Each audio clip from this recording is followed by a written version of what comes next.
All right, we are back with another episode of the podcast, and today I'm really excited because I have Rob Stoll with us, who is our Chief Investment Officer here at Financial Design Studio. And Rob has a really important role, and he does an amazing job. And we're just really going to talk through the importance of investment management. But first, we're going to get some backstory. We want to understand why this matters. And so today's episode we've called Not a Flaw, but a Feature. And this really came from client conversations probably a couple years ago. And in this conversation, this is exactly what Rob said. And I said, that is a phrase that we need to coin and we need to say. So we're really going to explain that.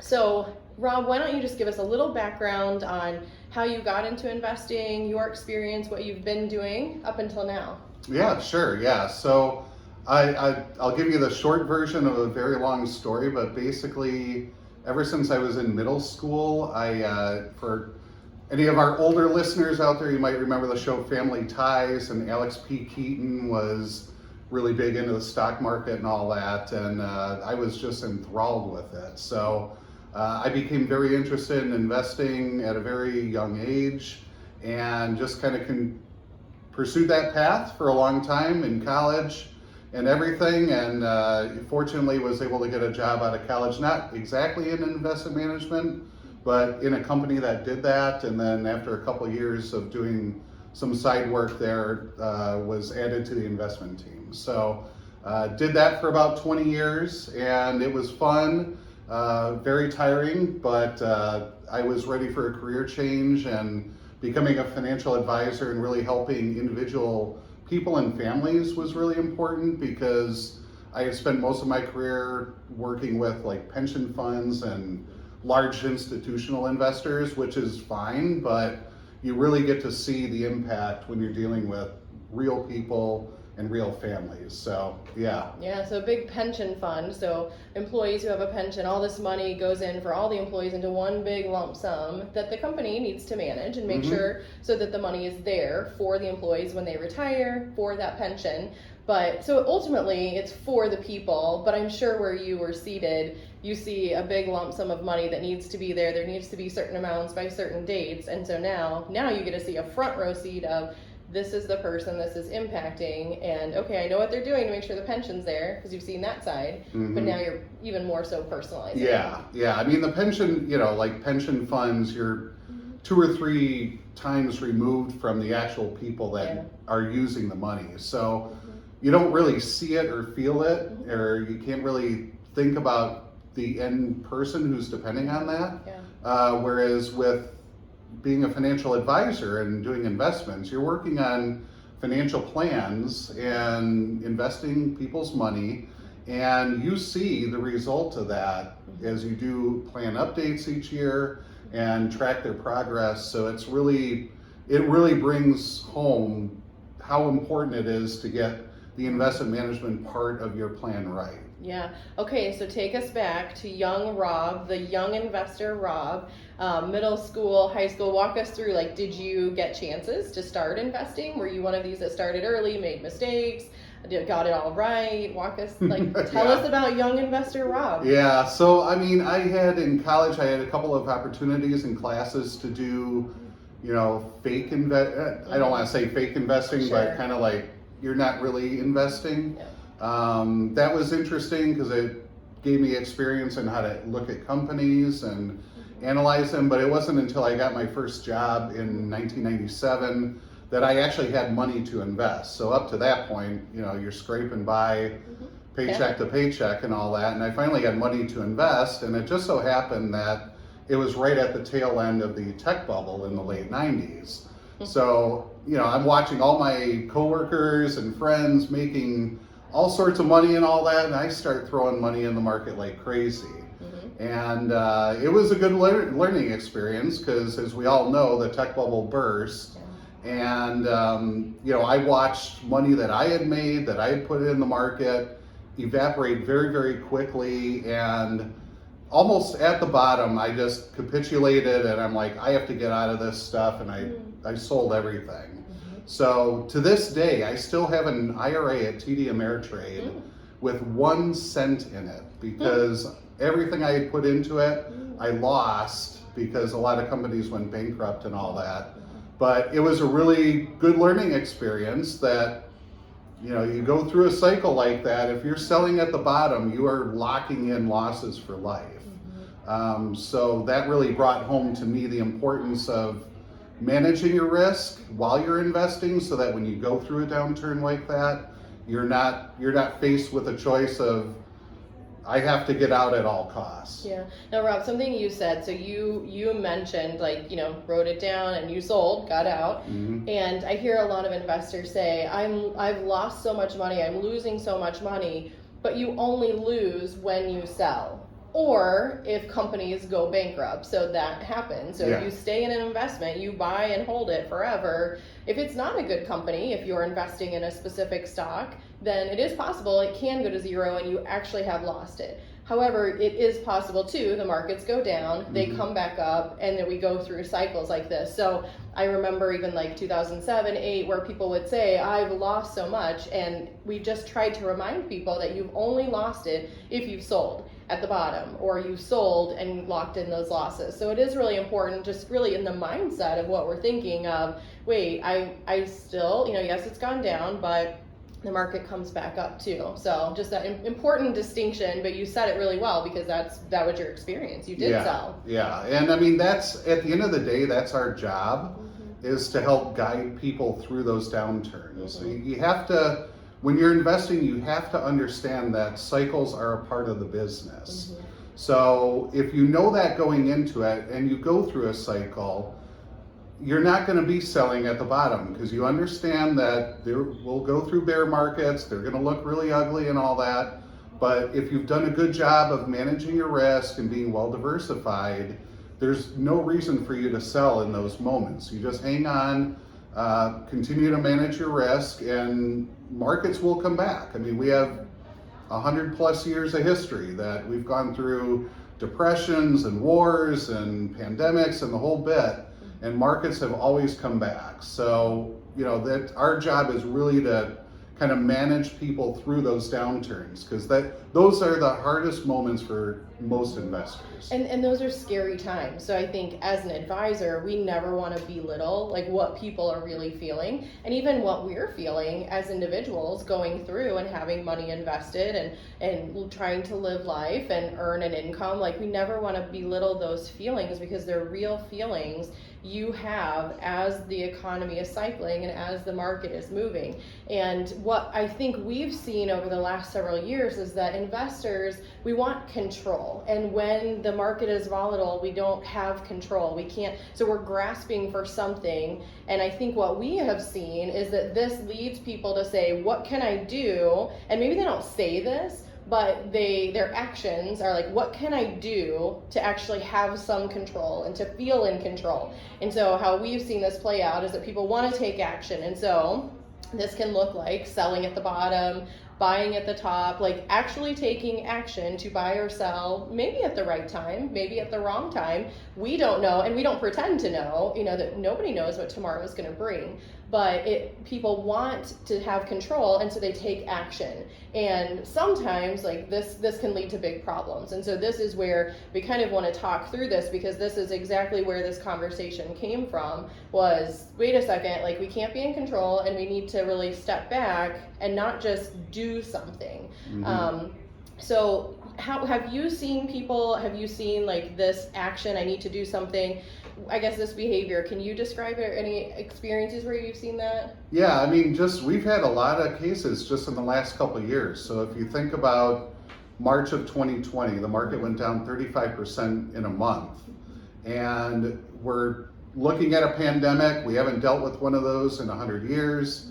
And we had people saying, hey, we should be doing something. This is a once in a lifetime terrible event, and we need to be doing something. It's selling or doing whatever. And you know, as we know, in hindsight, we know that selling in March 2020 would have been the absolute worst thing you could have done, because the markets roared right back and hit all-time highs. Flashback just a year ago with crypto and Bitcoin and all these other coins out there just going through the roof and people are making money.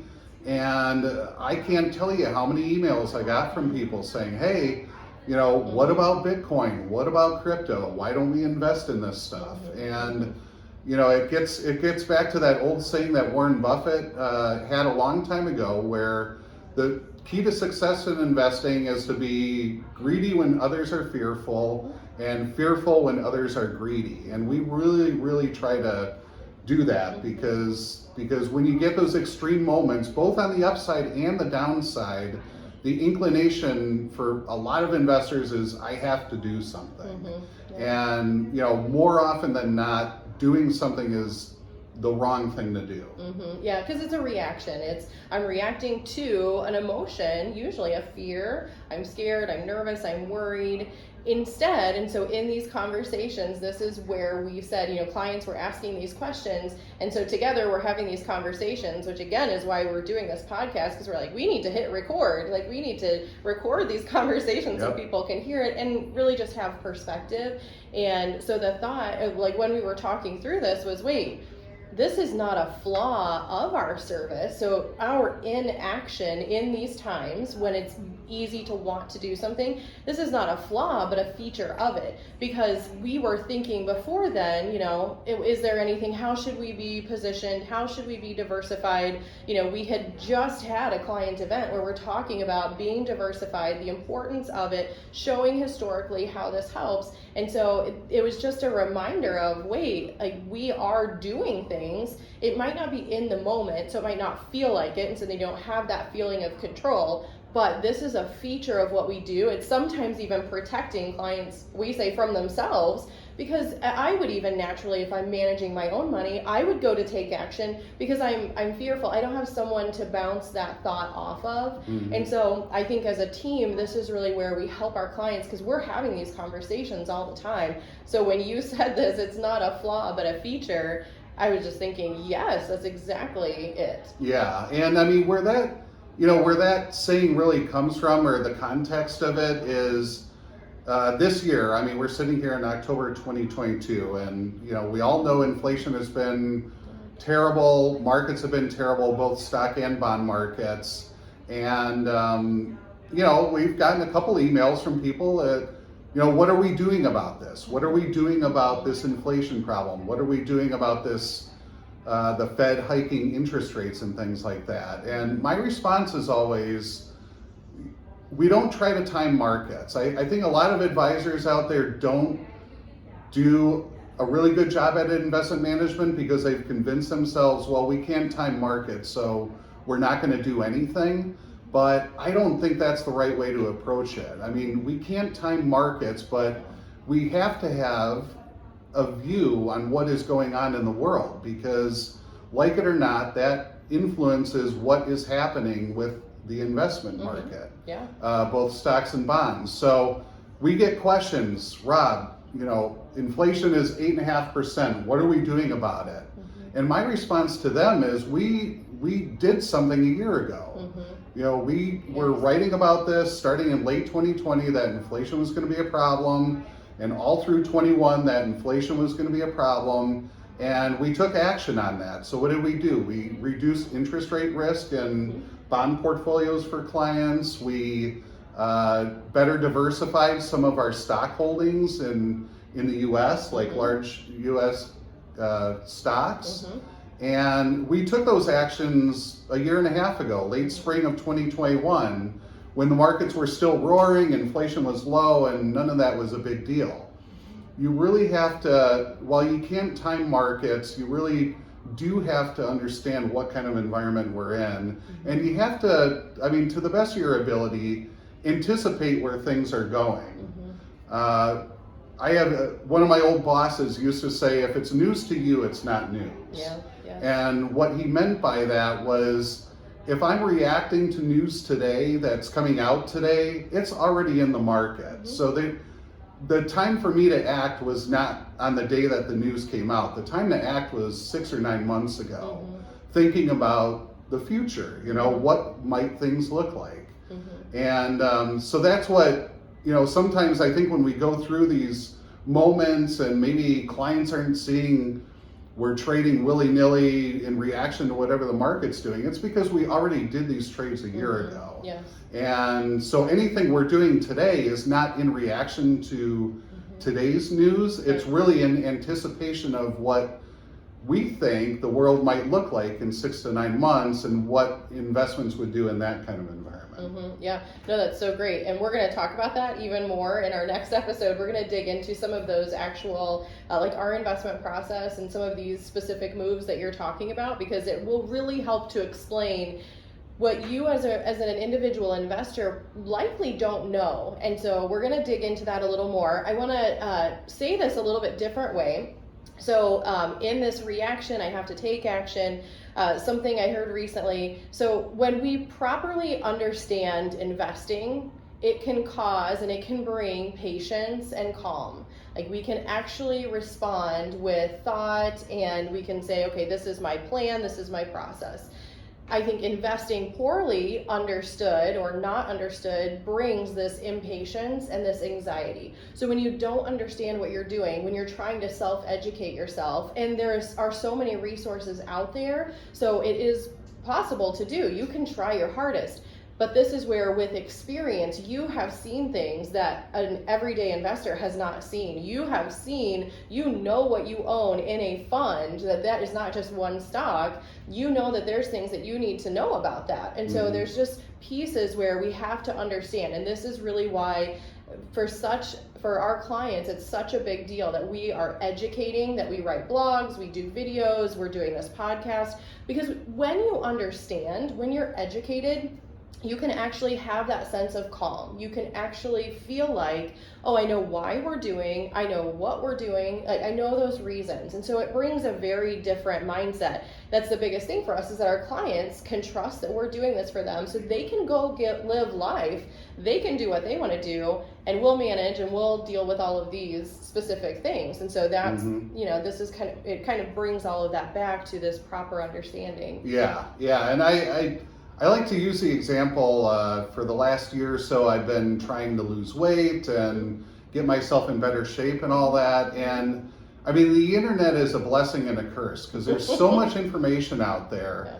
But man, I mean, for anyone who's tried to lose weight or eat healthier, the amount of information out there that is conflicting, and one blog says eating a lot of eggs is terrible for you. Another one says, oh, that's the key to losing weight, and all these different things. And there's almost like information overwhelm. And what happens when you have so much information, and when that information conflicts, is you end up in a position of paralysis where you don't know what to do, because there's so many different ways to do it, and you're not really sure which way is the best way. So, that's where, just very recently, I have found a personal trainer.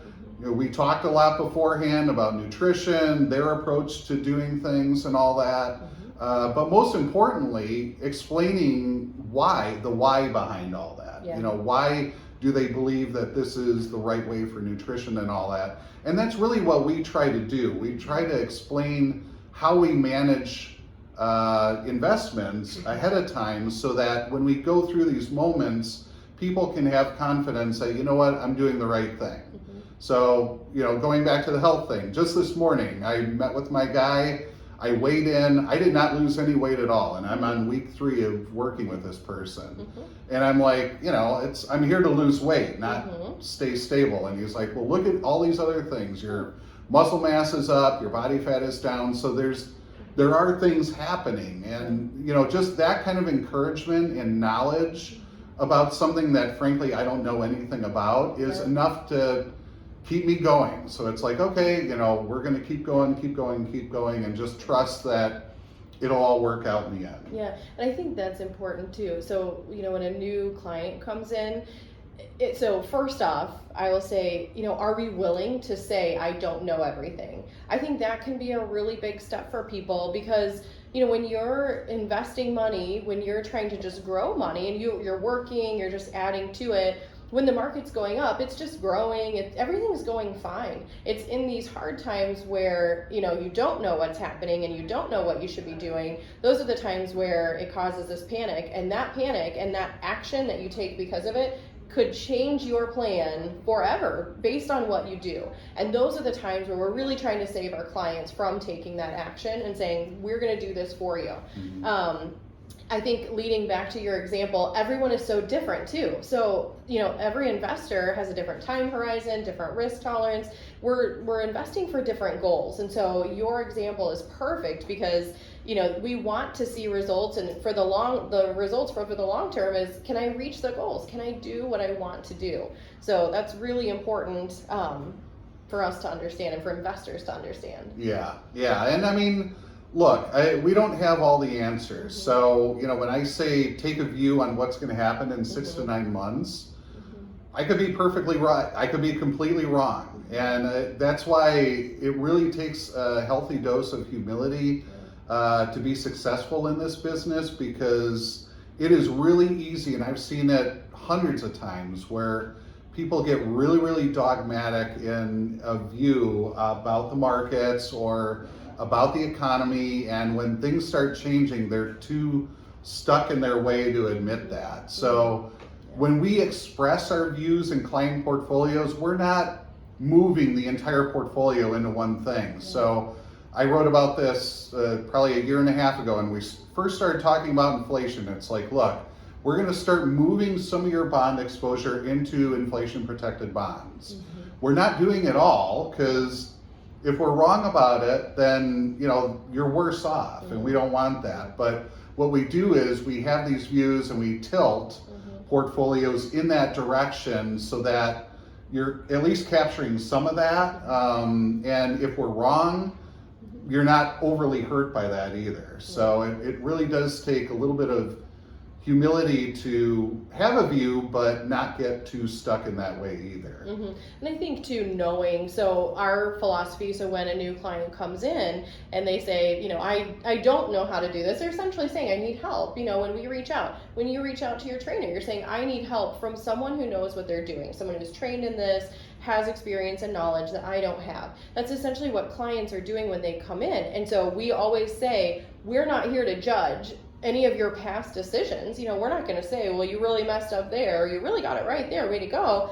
You know, we're going to encourage you where there's encouragement. We for sure want to do that. But our place is not to judge you. It's really just to say, from today forward, here's what we're working with, and here's what we're solving for, and here's where you want to go, and we want to help you go there. We're your guide along the way. We don't sell, you know, any guarantees, anything like that. Like, we are your guide for the road, and we are going to help you based on our experience and knowledge to help you reach your goals and make those changes as we need to. And sometimes that's once a year, sometimes that's 5 times in a year. Like, you know, we don't know what the market's going to do. We don't know what the economy is going to do, like you said.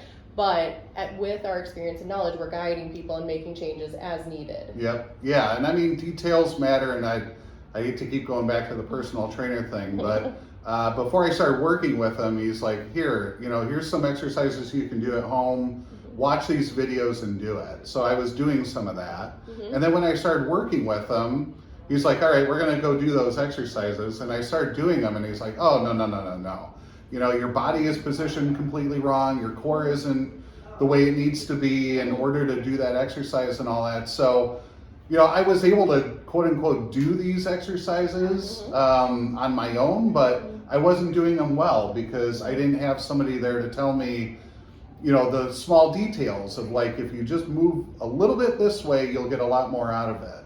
And you know, I think with investing, there's so much of that where it's there's a lot of belief out there, and I'm not like poo-pooing the idea of passive investing and buy and hold and set it and forget it or anything, but there's so much, I think there's so much money to be made from being tactical with how you kind of do things, make certain changes here and there as markets start moving around, taking advantage of market movements, that for most people, they're not going to do that because we're too busy and we don't have time to follow it. We don't have time to anticipate the moves or anything like that. So, yeah, so it's just the details really do matter, especially with investing, where little mistakes or little wins can compound, to very big numbers over 30 to 40 years, depending on your time horizon. Yeah, exactly. No, I think this is just so helpful to put it in perspective. And I just remember a couple of years ago when we were having this conversation and we were really talking about, when clients just want us to do something and why aren't you doing something? And I just love how, you're always looking forward, and looking forward isn't, well, at the end of this week, we're expecting this, or at the end of this month. It's looking forward a year, 2 years, 3 years, 6 months. It's looking forward to say, what do we expect to happen? Based on that, then how should we be invested? Should we make a change, or should it just stay the same? Sometimes the answer might be stay the same because we're already diversified. But these are pieces where this thoughtfulness is so helpful, and I see, and as we were talking about it, I can obviously see where this is a feature, not a flaw.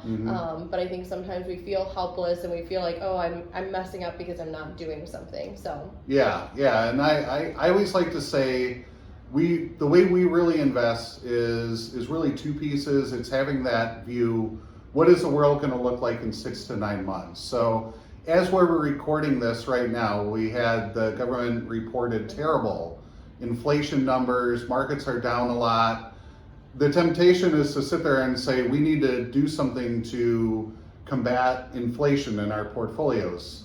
My personal view is, as bad as it looks right now, if we're thinking ahead 6 to 9 months, the way the Fed is going, raising interest rates as quickly as they are, in my mind, it is highly likely that they're going to hit a breaking point where something breaks in the market or stocks go down a lot, and they're gonna back off. And the moment that they back off, long-term bond yields could come down a fair amount, probably not down to what they were in 2020, but they could come down a lot. So, when I see news like we're getting today, really bad inflation, I'm not reacting to that. I'm thinking, okay, this is just another piece of evidence that the Fed is going to have to keep tightening very, very quickly. We know based on history that when they do that, something eventually breaks, there's a crisis of some sort. And we know that when that happens, they back off and they either start cutting rates again or, helping the markets in other ways. So, just putting on that thinking cap of 6 to 9 months from now, we'll see how this sounds in 6 to 9 months, right. But I would suspect we're probably looking at a very different environment than we are right now. The second piece of it is, in terms of how we manage money, is we really take what the market gives us. So we're not like, we don't have our finger on the trigger or anything ready to do trades just for the sake of doing trades. We see what the market does. If there are parts of the market that sell off a lot that we think, in 6 to 9 months, those might be areas of value, we would take advantage of that.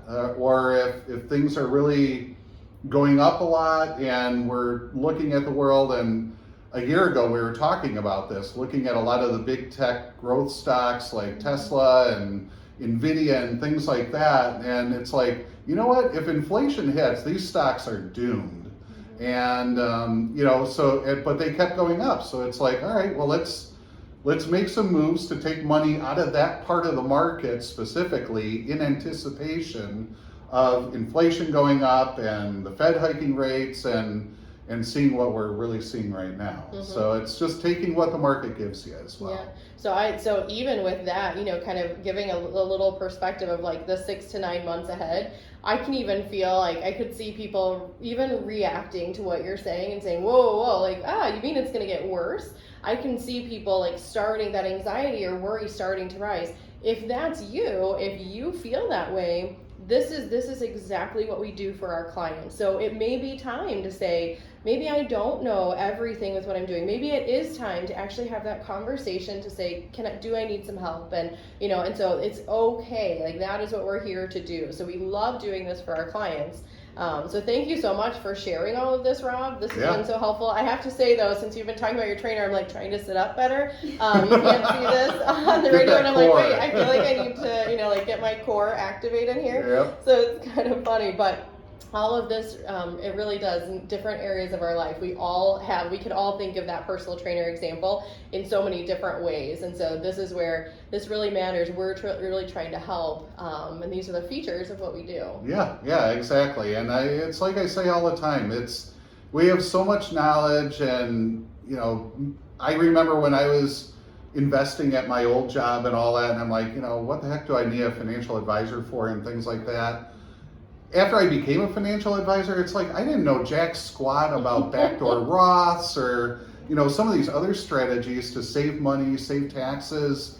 So even though we're in the business, or even though you might have expertise in something, as I say, it's the key to investing is really to be humble and to know, I don't really know exactly what I'm doing here. So just finding that person, just as I found that personal trainer, just finding somebody you trust to kind of take care of that for you. And that's really what we try to do for clients, is we try to be that firm, that team that is there for clients. We're taking care of that. You got a busy life, you got a career, you got kids, the whole bit. You worry about that, we'll worry about this, and we'll keep you updated the whole time. Yep. So that you know what you're doing. So we're not just like, give us your money and we'll talk to you in a year. No, we're writing blogs, we're writing special emails, we're doing stuff like this. So yeah. It's that education piece, so that even when someone's doing it for you, you can feel the calm, you can have that patience and understand what's happening for you. So this has been so great. So thanks for joining us. No problem. This has been fun. And we're gonna continue this conversation in a part 2, because this is so important and we needed to break this up or it would get really long and really technical. So if you've enjoyed this conversation, please go on over to our next conversation in our next episode, where we're going to talk about, is buying and holding investing dead? Yes. We'll see you there.